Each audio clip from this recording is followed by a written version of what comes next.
예, 6.1 지방선거의 최대 격전지이자 미니 대선으로 꼽히는 곳입니다. 경기도지사 선거. 예, 각 당 경선이 갈수록 뜨거워지고 있는데 개혁 보수의 정치를 경기도에서 꼽히겠다라는 각오로 고심 끝에 출사표를 던진 분이세요. 유승민 국민의힘 경기도지사 예비후보. 당초 스튜디오에 직접 모시려고 그랬는데요. 일정이 갑자기 생기셔서 전화로 만나보겠습니다. 후보님 안녕하세요. 예, 안녕하세요. 유승민입니다. 예, 반갑습니다. 우리 진중권 작가님과. 못 가서 죄송합니다. 아닙니다. 이 목소리를 들으니까 반갑습니다. 진 작가님. 예, 제가 삐쳤습니다. 그래서. 안녕하세요. 아이고, 진 작가님 안녕하세요. 죄송합니다. 우리 김성희 소장님 네, 계시고요. 안녕하세요. 네. 안녕하세요. 예, 안녕하세요. 예, 자 후보님 이제 그 대선 후에 경기지사 출마 선언하시고 3주가 지났는데요. 예. 저희는 3주지만 후보님 입장에서는 또 굉장히 긴 시간, 힘든 시간이지 예. 않으셨을까 싶습니다. 어떠셨나요? 그렇습니다.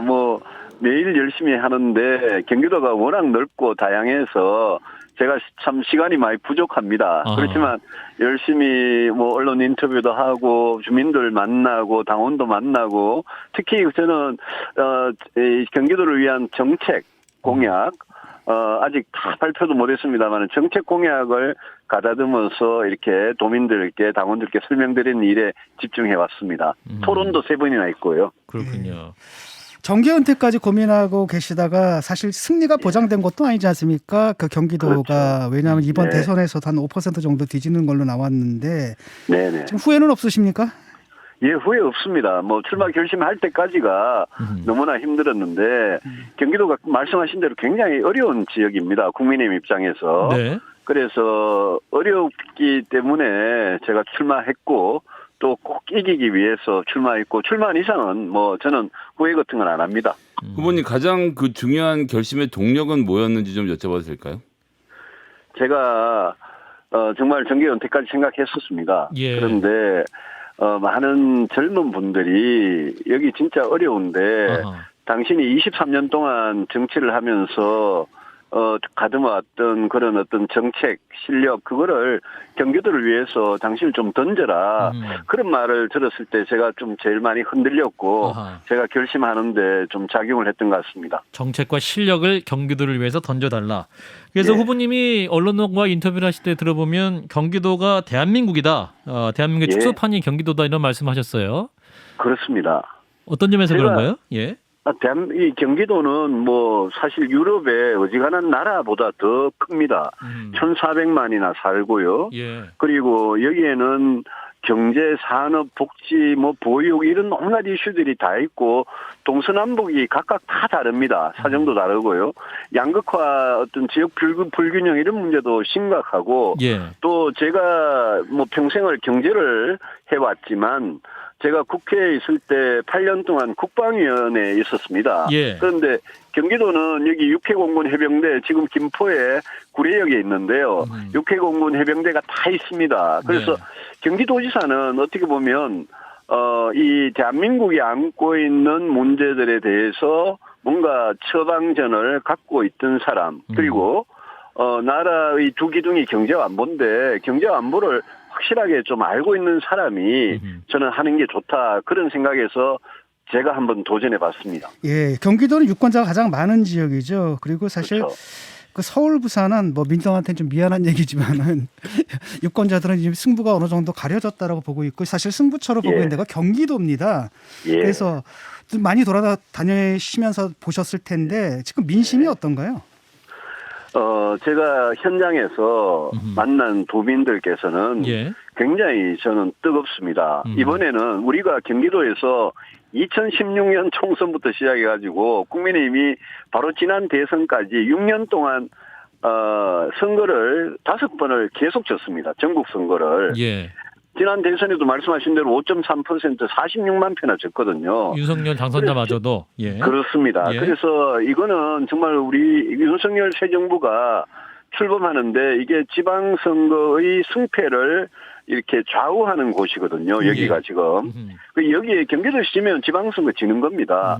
여기에서 이겨야, 그렇지 않아도 지금 뭐 국회가 민주당이 완전히 앞으로 2년 동안 계속 더 이 독점적인 상태를 유지해 가는데 지방선거라도 경기도에서 이겨야 윤석열 정부가 좀 힘을 받고 국민 지지를 받고 출발할 수 있을 것 같습니다. 예. 그래서 오늘부터 이제 국민의힘 경기도지사 경선이 시작되고 권리당원 투표 또 여론조사가 시작이 되는데 오늘 후보님이 그래서 02나 070으로 시작되는 전화 꼭 받아달라.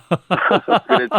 이런 당부를 그 방송 인터뷰 중에 하시는 거 깜짝 놀랐습니다. 우리 후보님이 이렇게 적극적으로 말씀하시는구나. 예. 안 그래도 오늘 어떤 인터뷰에서 그렇게 말씀했더니 예. 저 진행 보시는 분이 막 웃으시더라고요. 많이 급하신가 봅니다. 이렇게 말씀하시던데. 제가 굉장히 절실하고 간절합니다. 절박하게 지금 임하고 계시는 것 같아요. 근데 이게 좀 초반만 하더라도 후보님 이 유승민 대 김동연의 대결 이런 분위기가 있었는데 김은혜 대변인이 이제 당선인 이제 인수위 대변인을 그만두고 나와서 뛰어들었을 때 윤심의 이 자경한 출마다 이런 이야기까지 나오지 않았습니까? 좀 어떻게 보셨습니까? 제가 당선인이라면 어떻게 생각할까를 한번 생각해 봤습니다. 제가 당선인이라면 이 경기도 도지사 선거에서 이기는 게 당선인 입장에서 굉장히 중요하거든요. 그렇죠. 그래서 저는 당선인은 당연히 본선에서 이길 후보한테 마음이 있지 않을까. 저는 그게 상식적이라고 생각을 합니다. 다만 지금 많은 이 경기도의 우리 국민의힘 당협위원장들 그런 분들이 이제 김은혜 후보님 캠프에 이름을 올리고 그렇게 하고 있는데 우리가 12만 5천 명의 책임당원이 오늘 내일 투표를 하거든요. 저는 당협위원장들이 어떤 특정 후보를 지지하는 거 그게 꼭 그 당원들의 어떤 바닥 민심을 그대로 반영한다고는 생각하지 않습니다. 지난해에 오세훈 시장과 나경원 후보 붙었을 때 그때 나경원 후보 캠프에 서울의 당협위원장들이 다 몰렸었거든요. 그런데 선거 결과는 그 정반대였습니다. 저는 경기도도 바닥 민심은 당원들 민심요.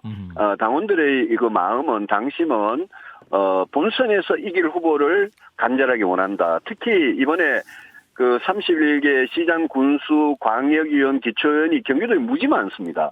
그분들 다 이번에 선거하시거든요. 그분들이 이제 많은 책임당원을 이제 어떻게 보면 이렇게 같이 하시는 분들인데 그분들도 자기들한테 자기 선거에 도움이 1%, 2%, 3%라도 되는 강한 후보를 원할 겁니다. 그래서 저는 지금 여론조사가 많이 나오고 있습니다만은 정말 내일 저녁에 다 끝나고 뚜껑 열어봐야 하는 거다 이거는. 저는 당심을 믿고 당심이 민심을 따를 거라고 믿습니다. 예, 저는 김은혜 의원에 대해서 상당히 이제 좋은 이미지를 갖고 있는데 이분이 그냥 뜬금없이 중국인 투표권을 박탈하겠다라고 나와가지고 상당히 위험한 분이다라는 판단을 좀 했습니다. 뜨거운 토론 벌이셨죠? 경쟁 상대로서 어떻게 평가하십니까? 김은혜 후보님 열심히 하는 후배인데 정치하신 지 이제 2년 되셨어요. 국회의원. 근데 저는 23년째 하고 있는데 제가 무슨 나이가 중요하다, 무슨 선수가 중요하다 이런 말씀이 아니라 경기도의 문제를 해결하기 위해서 정말 문제 해결 능력 그런 게 국회의원 2년 만에 그게 과연 생기는 거냐. 저는 그 질문을 드리고 싶어요. 정책이라는 게 이게 굉장히 어렵고 경기도의 많은 꼬인 문제들 해결하기 위해서 저는 경제, 일자리, 복지, 안보, 또 주택, 교통 이런 데 대해서 저는 정말 오랫동안 고민을 해왔거든요. 그래서 제가 그 김은혜 후보님을 뭔가 이렇게 낮게 평가하기보다 제 자신이 잘할 수 있다는 말씀을 꼭 좀 드리고 싶습니다. 저는 정말 마지막 기회라고 생각을 하고 지금 하고 있습니다. 그렇군요. 근데 이제 김은혜 후보 같은 경우는 이제 경기도의 철의 여인이 아니라 이 경기도의 철도를 까는 여인이 되겠다 하면서 구체적으로 또 이렇게 파고들고 있지 않습니까? 그렇죠. 그 GTX나 지하철 연장이나 광역버스를 늘리는 거나 이런 거는 경기도는 교통이 굉장히 중요합니다. 제가 젊은 분들을 엄청 많이 만났는데 모든 분들이 하시는 말씀이 지하철 연장해달라, GTX 제발 빨리 해달라. 서울의 일자리와 경기도의 자기 집 사이에 이게 출퇴근에 하루 24시간 중에 4시간 이상을 써야 되는 이런 분들이 상당히 많거든요. 전국에서 경기도가 압도적으로 출퇴근 시간이 제일 고통스럽고 높습니다. 이 문제는 뭐 김 의원님뿐만 아니라 저도 이 철도든 버스든 이 대중교통을 정말 편하게 하는 거, 빠르게 하는 거, 이거는 제일 우선순위로 생각하고 있습니다. 그 부분은 공통점으로 함께 또 이제 주장하시는 것 같고요. 근데 후보님은 그렇습니다. 공약 보면 대선 주자 뛰실 때도 강조하셨던 게 이제 아이를 키우고 싶은 나라를 만들겠다는 거였는데 이번에도 그 스마트 워크 센터 등 육아 관련된 공약이 많이 있으신 것 같아요. 저는 지난 2017년 대선 또 바로 지난 대선에서 제가 제일 강조하던 공약이 우리가 저출산 문제를 해결할 수 있다면 정말 수단과 방법을 가리지 않아야 된다. 이 생각을 갖고 있고요. 예. 그 스마트 워크 센터는 뭐냐면 요즘 코로나 이후에 재택근무 우리 해봤지 않습니까? 그렇죠. 코로나 걸리거나 너무 심할 때. 근데 재택근무를 해보고 나니까 사람들이나 기업들이나 생각이 좀 바뀌는 겁니다. 이거 가능할 것 같다, 앞으로. 출근 안 해도 될 것 같다. 그래서 제가 경기도의 각 지역에 스마트 워크 센터라는 걸 만들면 그러면 원격 근무가 가능하도록 만들어 드리겠다. 그게 ICT가 아주 잘 돼 있고 거기다가 육아까지 아이까지 데리고 갈 수 있는 그런 걸 하겠다는 건데 이게 그냥 허무맹랑한 이야기가 아니라 지금 SK텔레콤이나 KT, 현대차 또 롯데쇼핑 또 중앙정부 이런 데서 이미 하고 있고 굉장히 호응이 좋습니다. 그래서 제가 도지사 되면 그런 걸 해서 그게 뭐 계속 원격 근무를 하는 게 아니라 일주일에 원격 근무할 수 있는 날이 있고 또 어떤 날은 회사에 가서 회의를 해야 되고 대면으로 이게 어느 정도라도 되면 저는 지금 출퇴근 때문에 하루 4시간을 고통받고 있는 그런 분들한테 큰 도움이 될 거라고 생각합니다. 예, 수원 공항 문제는 어떻게 됩니까?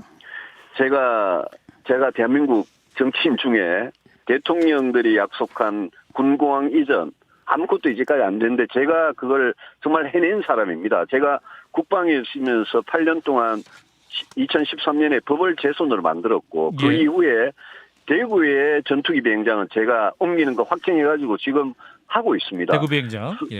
수원 비행장은요. 수원 비행장은 수원 권성구에 있는데 거기가 바로 이 화성 그 동탄 지역하고 바로 붙어 있습니다. 거기 굉장히 시끄럽고 소음 피해, 고도 제한 다 있고요.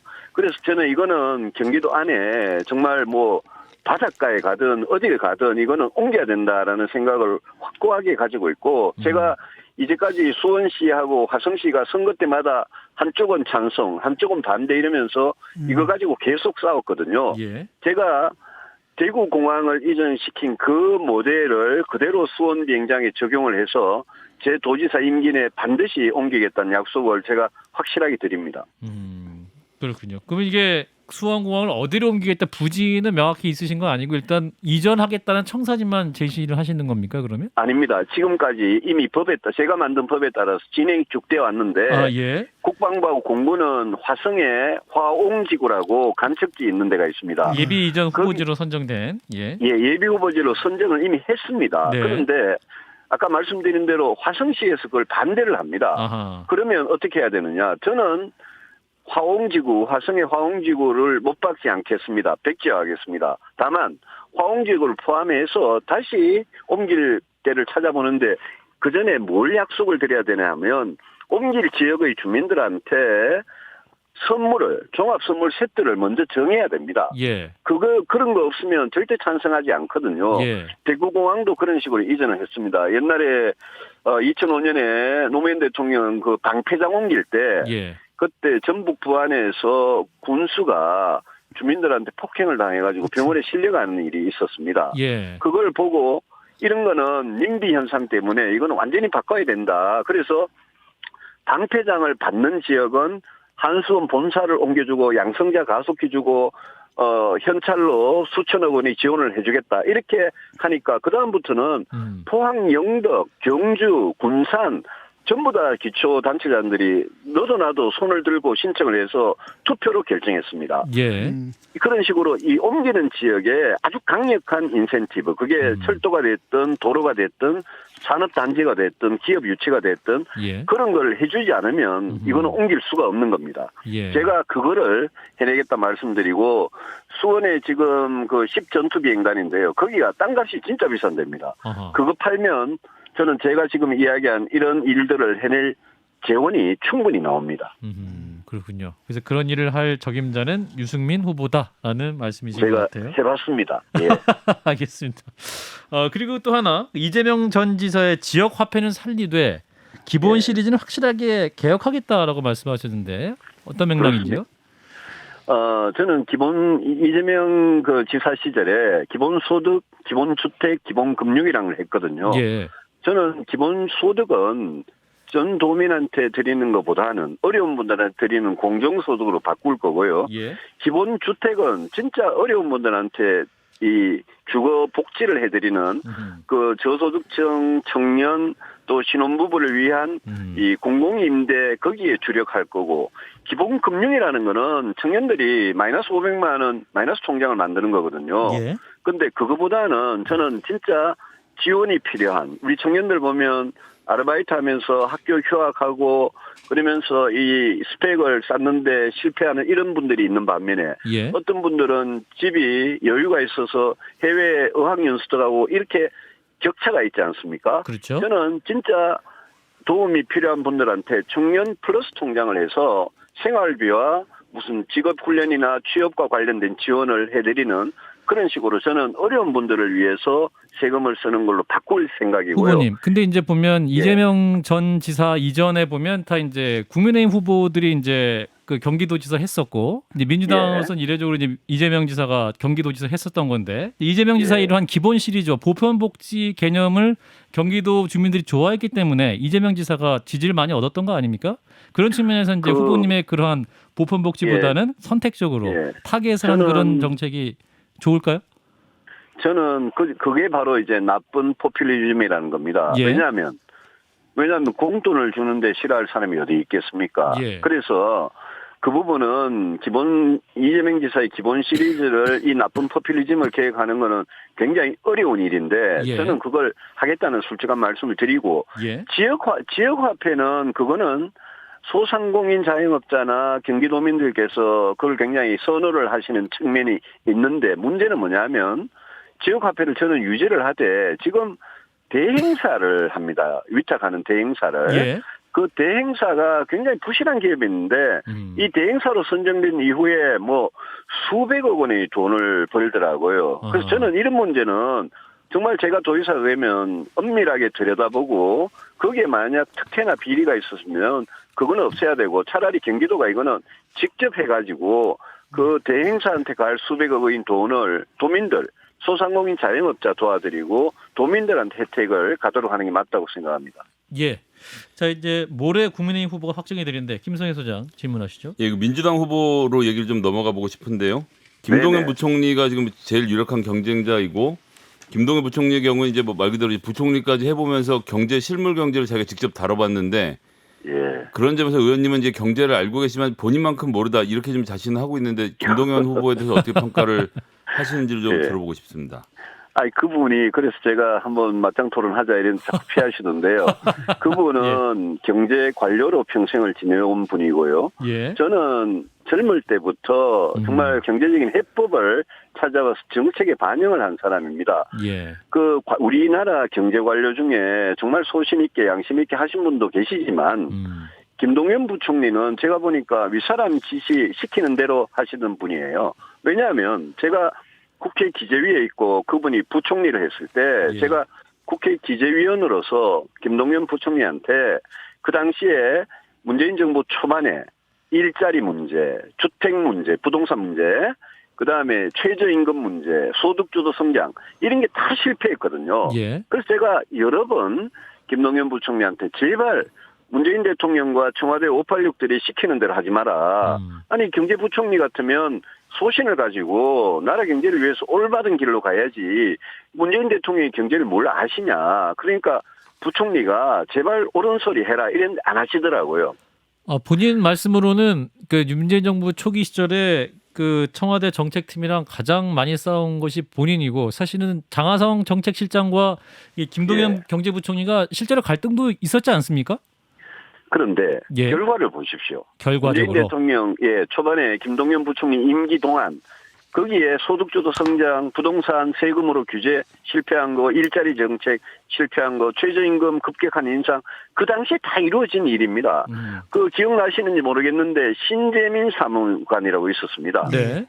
그 국채를 발행하는 그거를 반대하다가 김동연 부총리 시절에 아주 호되게 당했고 사표를 쓰고 나와서 정말 극단적인 선택까지 하신 분입니다.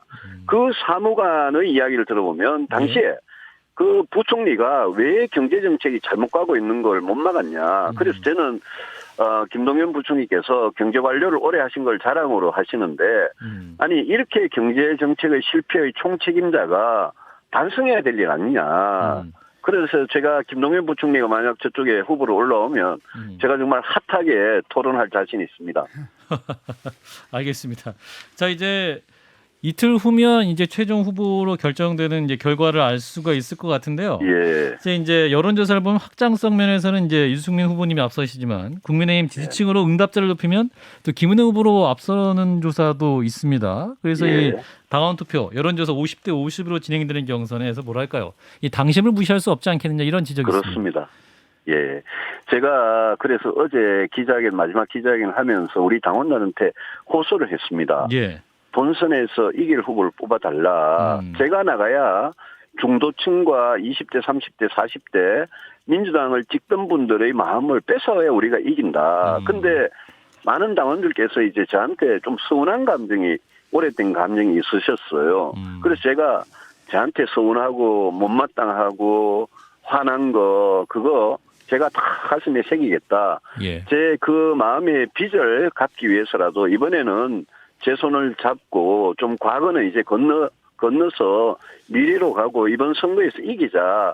제가 정말 진심을 담아서 간절하게 호소를 드렸는데 예. 우리 당원들 마음이 이제 어떨지 저도 결과를 기다려 봐야죠. 예. 그리고 또 이제 후보님께 가장 많이 질문을 하는 뭐랄까요? 좀 아픈 질문일 수 있을 것 같은데 이제 대구가 원래 지역구셨고 이제 경기도가 연고가 없으신 분 아니냐?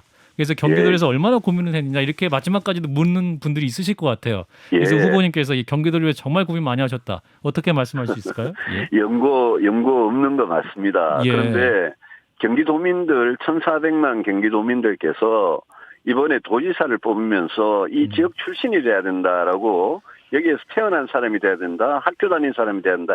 이렇게 생각하시는 분은 제가 여론조사를 보니까 1%도 안 됩니다. 그거는 민주당 사람들이 민주당이 특히 경기도 국회의원들이 연고를 가지고 저를 공격을 하는데 제가 저를 뭐 오죽 공격할 게 없었으면 연고를 가지고 하겠냐. 저는 그런 생각이 들었고 연고가 없으니까 제가 이재명 지사 성남시장 8년 하고 경기지사 4년 하면서 대장동, 법인카드 온갖 자기 사람들 경기도에 다 심고 인사 완전히 망쳐서 공무원들 일할 의욕을 떨어뜨리고 저는 연고가 없기 때문에 그런 걸 깨끗하게 바르게 청소할 자신이 오히려 있습니다. 그래서 연고가 없다는 건 저는 오히려 강점이 될 수도 있다고 생각합니다. 예. 자, 마지막으로 경기도민들에게 유승민의 경기도는 이럴 것이다 말씀해 주시고 오늘 마무리하겠습니다. 예, 제가 그 지킬 앤 하이드라는 뮤지컬에 지금 이 순간이라는 곡을 제가 되게 좋아하는데요. 지금 이 순간? 조승우 씨도 부르고 했죠. 제가 지금 이 순간 하여튼 제 마음은 제가 제 정치 인생을 정말 정리하면서 마지막으로 일할 기회를 우리 경기도민과 경기 당원들께서 저한테 한번 꼭 주시고 저를 써주시면 제가 대한민국 경기도민님이 정말 자랑스러운 그런 경기도를 꼭 만들어 드리겠습니다.